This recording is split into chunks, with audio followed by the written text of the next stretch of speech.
Hello dear students, last video में हमने discuss किया था गॉस थ्योरम। इस वीडियो में हम डिस्कस करेंगे एप्लीकेशंस ऑफ गॉस थ्योरम और पहली एप्लीकेशन है electric field intensity at a point due to line charge. पहले तो हम ये समझेंगे कि लाइन चार्ज क्या है। लाइन चार्ज क्या है? An extremely long straight wire having uniform linear charge density is known as line charge. अगर हमारे पास एक वायर है और इस वायर की linear charge density means charge divided by length same रहता है, तो इस वायर को हम बोल सकते हैं लाइन चार्ज। अब हम एक्सप्रेशन करेंगे electric field intensity in case of line charge. इसके लिए हम एक डायग्राम की हेल्प लेते हैं। मान लेते हैं L क्या है? Length of the wire.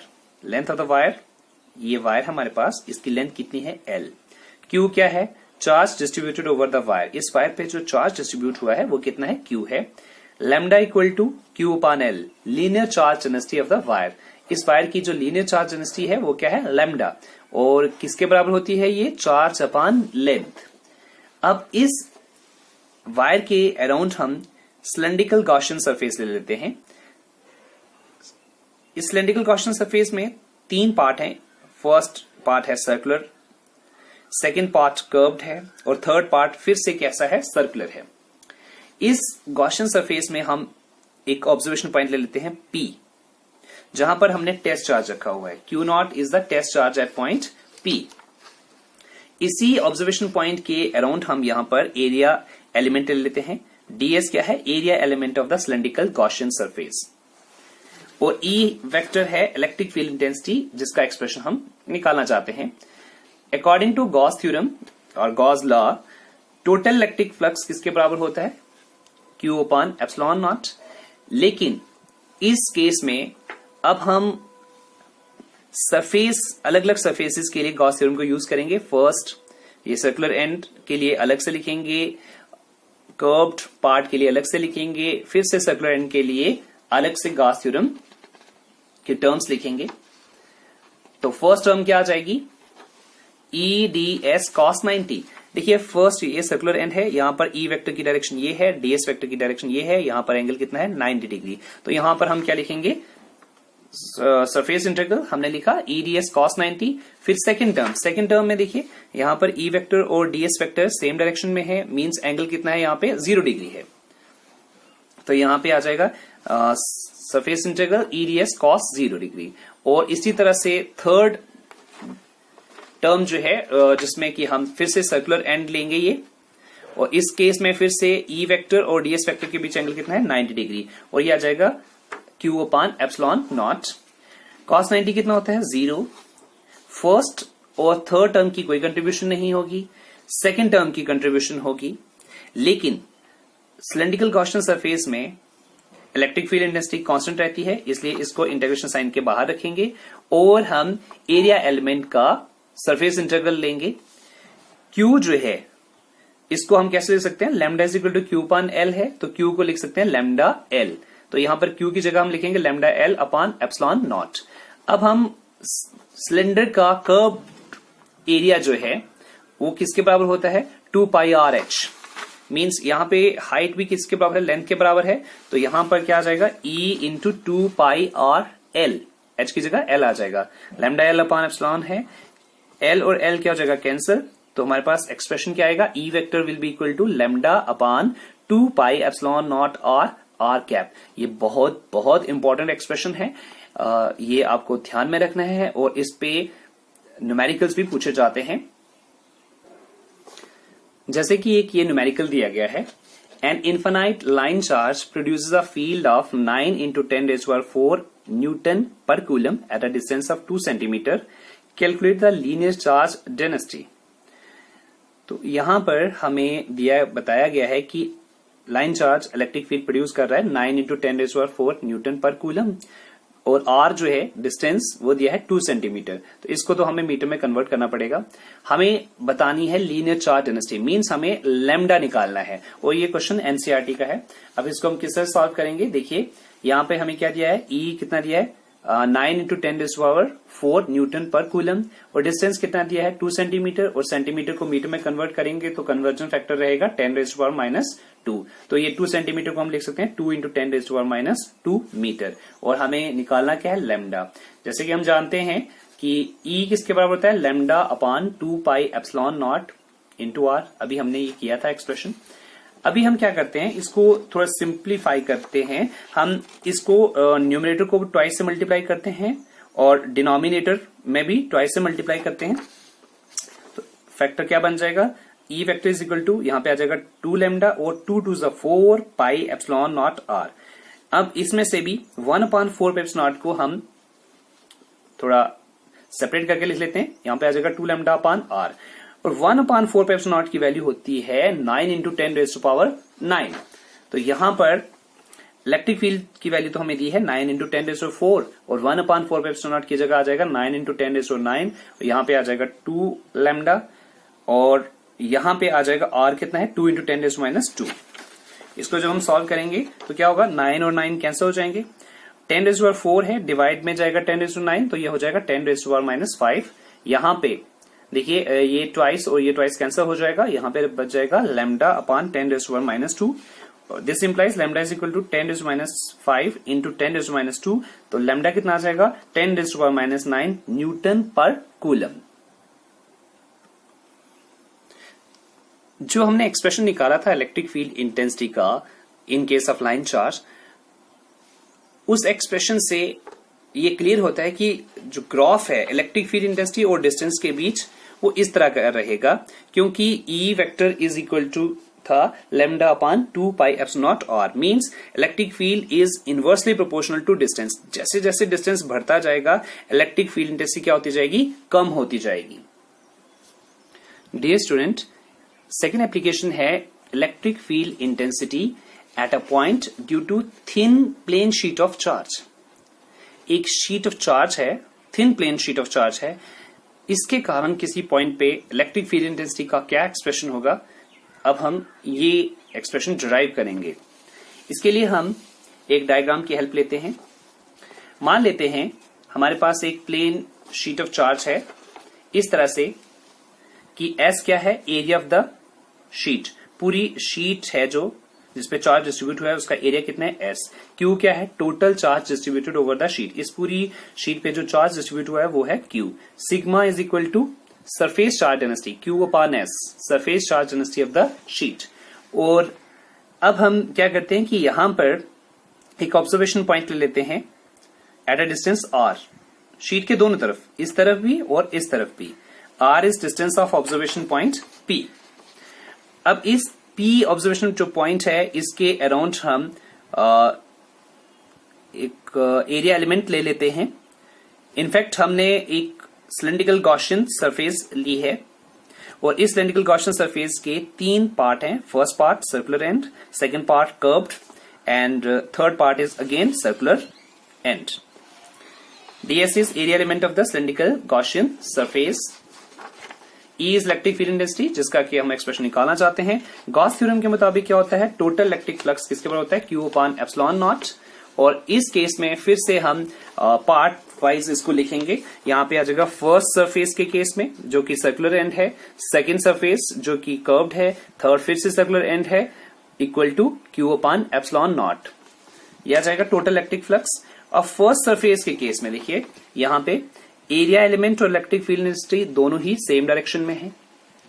Third and के केस में भी यही है कि इलेक्ट्रिक फील्ड इंटेंसिटी और एरिया एलिमेंट सेम डायरेक्शन में है। तो इन फर्स्ट और थर्ड जो टर्म है या सरफेसेस हैं, इनके केस में एंगल होगा 0 डिग्री, लेकिन सेकेंड सरफेस जो कर्व्ड सरफेस है इसके केस में इलेक्ट्रिक फील्ड इंटेंसिटी और जो एरिया एलिमेंट है उसके बीच एंगल होगा 90 डिग्री। तो फर्स्ट टर्म के केस में हम लिख सकते हैं यहाँ पे EDS cos 0। सेकेंड जो है जो कर्व्ड पार्ट है उसके केस में एंगल कितना होगा 90 डिग्री, और थर्ड में फिर से एंगल कितना होगा 0 डिग्री, और this will be equal to Q upon epsilon naught. cos 0 कितना होता है 1। तो फर्स्ट सरफेस के केस में आ जाएगा electric field intensity, Gaussian surface है तो कांस्टेंट है, E को बाहर रखेंगे, और एरिया एलिमेंट जो है उसका हम सरफेस इंटीग्रल लेंगे। सेकंड टर्म की कोई कंट्रीब्यूशन नहीं होगी, और थर्ड टर्म में फिर से इलेक्ट्रिक फील्ड इंटेंसिटी कांस्टेंट है और इसको हम बाहर रखेंगे, और एरिया एलिमेंट का सरफेस इंटीग्रल लेंगे जो थर्ड हमारी सरफेस है। Will be equal to sigma equal to Q upon S है, तो क्यू किसके बराबर होगा, सिग्मा एस। तो क्यू की जगह ये जो क्यू है इसकी जगह हमने क्या लिखा है, सिग्मा एस। फर्स्ट और थर्ड टर्म में क्या होगा, जो सरफेस इंटीग्रल होगा पूरी शीट का एरिया जब लेंगे तो वो एस है, और यहाँ पे फर्स्ट टर्म हो जाएगी ई इंटू एस, और सेकेंड टर्म तो उसकी कोई कंट्रीब्यूशन नहीं है, थर्ड टर्म में भी क्या आ जाएगा, E into S, and this will be equal to sigma S upon epsilon naught. इसको हम लिख सकते हैं 2ES is equal to sigma S upon epsilon naught. S और एस क्या हो जाएगा, कैंसिल, तो ई क्या आएगा, E will be equal to sigma upon 2 epsilon naught R cap, अगर वेक्टर फॉर्म में लिखेंगे, अदरवाइज मैग्नीट्यूड फॉर्म में होगा तो E will be equal to sigma upon 2 epsilon naught. और ये एक्सप्रेशन भी आपको ध्यान में रखना है। इस एक्सप्रेशन से ये क्लियर हो रहा है कि जो इलेक्ट्रिक फील्ड इंटेंसिटी है in case of thin plane sheet of charge वो डिस्टेंस पे डिपेंड नहीं करती।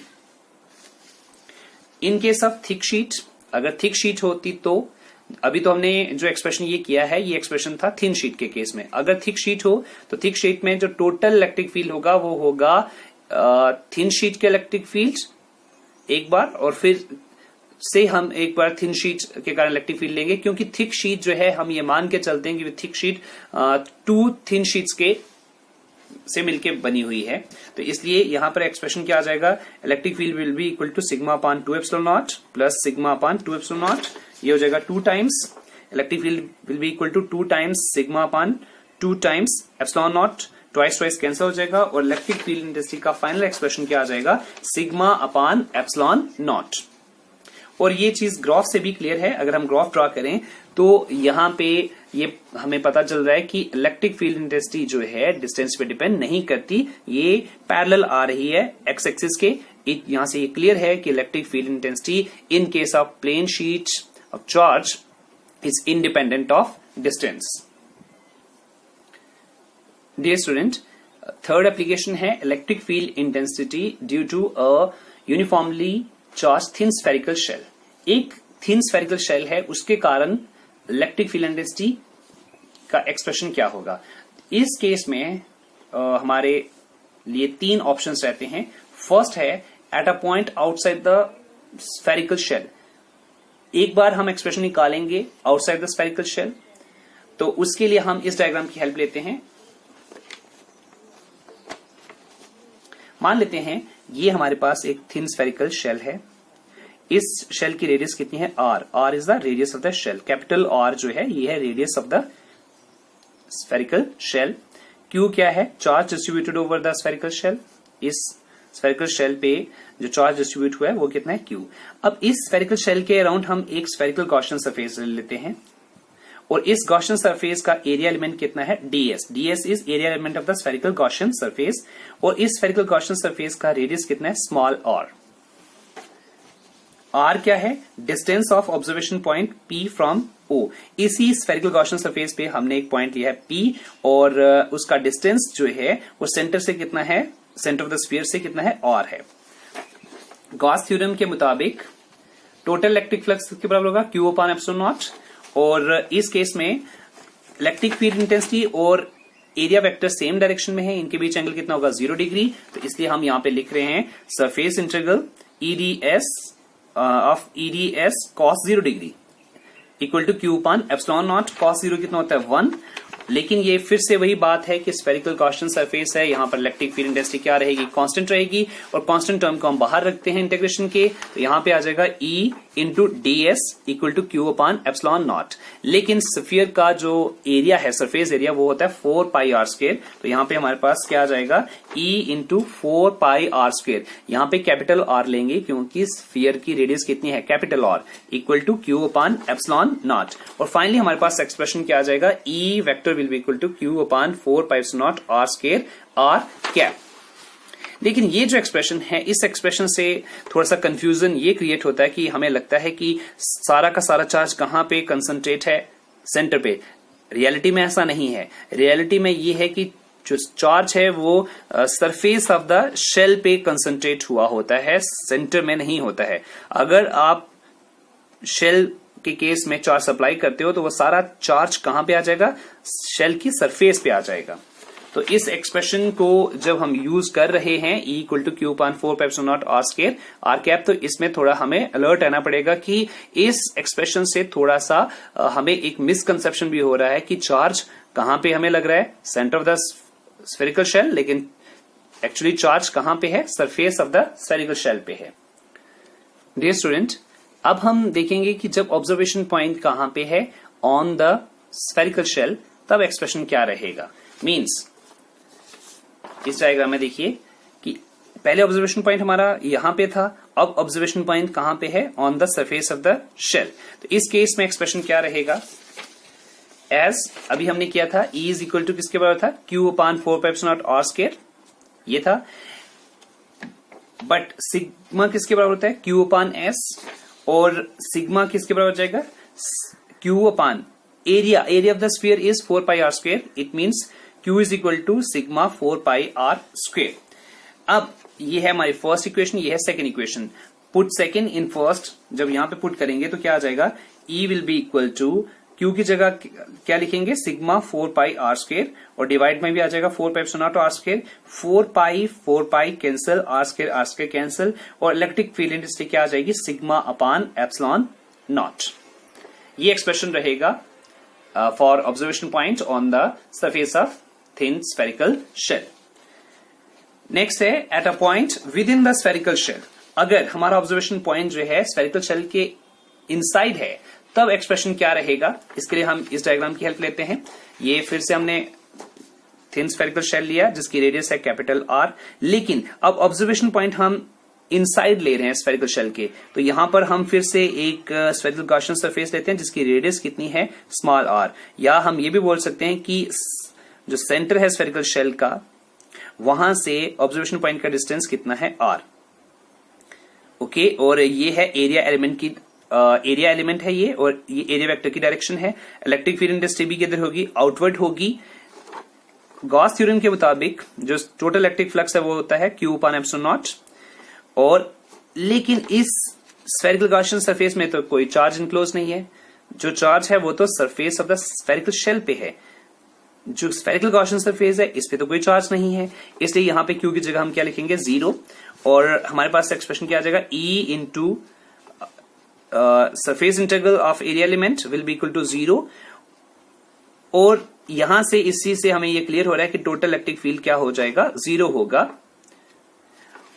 फाइनली ग्राफ अगर हम एक ड्रॉ करें तो इस ग्राफ से ये पता चल रहा है कि जब radius of the spherical shell पे हम देखेंगे तो इलेक्ट्रिक फील्ड इंटेंसिटी मैक्सिमम होगी, और स्फेरिकल शेल के बाहर की तरफ जाएंगे तो इलेक्ट्रिक फील्ड इंटेंसिटी क्या करेगी, एक्सपोनेंशियली डिक्रीज करेगी, और surface of the spherical shell के इनसाइड अगर हम देखेंगे तो वहां पर इलेक्ट्रिक फील्ड कितना होगा, 0 होगा। डियर स्टूडेंट्स, लास्ट एप्लीकेशन है गॉस लॉ की, derivation of coulomb law from Gauss law. हम कूलम लॉ को डिराइव कर सकते हैं गॉस लॉ से। कैसे, इसके लिए हम फिर से एक डायग्राम की हेल्प लेंगे। मान लेते हैं ये प्लस Q क्या है, पॉइंट चार्ज है एट पॉइंट O, और हम इस पॉजिटिव चार्ज के अराउंड हम एक स्फेरिकल गॉसियन सरफेस डेवलप कर लेते हैं जिसकी रेडियस है स्मॉल r, और इस स्फेरिकल गॉसियन सरफेस पे हम एक ऑब्जर्वेशन पॉइंट लेते हैं P जहां पर टेस्ट चार्ज रखा है। Plus Q is point charge at O, Q naught is test charge at point P, R is distance between Q and Q naught, ये Q नॉट है, और ds क्या है, area element of the spherical Gaussian surface. इस spherical Gaussian surface का area element कितना है, ds है। इलेक्ट्रिक फील्ड इंटेंसिटी की डायरेक्शन आउटवर्ड, और एरिया वेक्टर भी किधर रहेगा, आउटवर्ड, क्योंकि पॉजिटिव चार्ज के कारण इलेक्ट्रिक फील्ड इंटेंसिटी किधर होती है, आउटवर्ड होती है। अब इस एरिया एलिमेंट से जो स्मॉल इलेक्ट्रिक फ्लक्स होगा वो क्या होगा, small electric flux through area element is d phi E will be equal to E vector dot ds vector. ये हमारी फर्स्ट इक्वेशन आ जाएगी। ये था इस छोटे से पोर्शन से कितना इलेक्ट्रिक फ्लक्स जा रहा है, लेकिन अगर हम ये देखना चाहते हैं कि इस पूरी सरफेस से कितना इलेक्ट्रिक फ्लक्स जा रहा है तो हम इसी इक्वेशन फर्स्ट को इंटीग्रेट करेंगे। तो total electric flux to whole surface is will be equal to phi E will be equal to, इसका सरफेस इंटीग्रल कर लेंगे हम, इसका ये आ जाएगी सेकंड इक्वेशन। गॉस लॉ के मुताबिक जो टोटल इलेक्ट्रिक फ्लक्स है वो किसके बराबर होता है, Q upon epsilon not. Q upon epsilon naught. ये है सेकेंड इक्वेशन और ये है third equation. From equation number second and third we have surface integral of electric field intensity and area vector will be equal to Q upon epsilon naught. और इस case में electric field intensity और area vector same direction में है तो angle कितना होगा 0 degree. तो यहां पे हम लिखेंगे EDS cos 0 degree equal to Q upon epsilon naught. और cos 0 1 होता है. Electric field intensity in case of spherical Gaussian surface constant रहती है, इसलिए हम इसको इंटीग्रेशन साइन के बाहर रखेंगे और यहाँ पे आ जाएगा ds cos 0 कितना है 1 equal to Q upon epsilon naught. और स्फेरिकल गॉसियन सरफेस की है तो उसका जो सरफेस एरिया है वो कितना होगा 4 pi r स्क्वायर होगा. E will be equal to E into यहाँ पे क्या आ जाएगा 4 pi r square equal to Q upon epsilon naught. और यहां से फाइनली हमारे पास E वेक्टर किसके बराबर आ जाएगा Q upon 4 pi epsilon naught r square r cap. ये हमारी फोर्थ इक्वेशन है. डियर स्टूडेंट, हम जानते हैं कि इलेक्ट्रिक फील्ड इंटेंसिटी किसके बराबर होती है फोर्स अपॉन टेस्ट चार्ज. ये है फिफ्थ इक्वेशन. अब हम इक्वेशन नंबर 4 को यूज करेंगे इक्वेशन नंबर 5 में. Put 4 in 5 we get. यहां पे हम लिखेंगे ई वेक्टर की जगह क्या लिखेंगे Q upon 4 pi epsilon naught r square r cap will be equal to F vector upon Q naught. और F वेक्टर किसके बराबर आ जाएगा F vector will be equal to Q into Q naught upon 4 pi epsilon naught r square r cap. यही तो Coulomb law है. Dear student, इस video में हमने डिस्कस किया applications of Gauss law. Next topic हम नेक्स्ट वीडियो में discuss करेंगे. Till then take best care of yourself and your family members. Thanks for watching.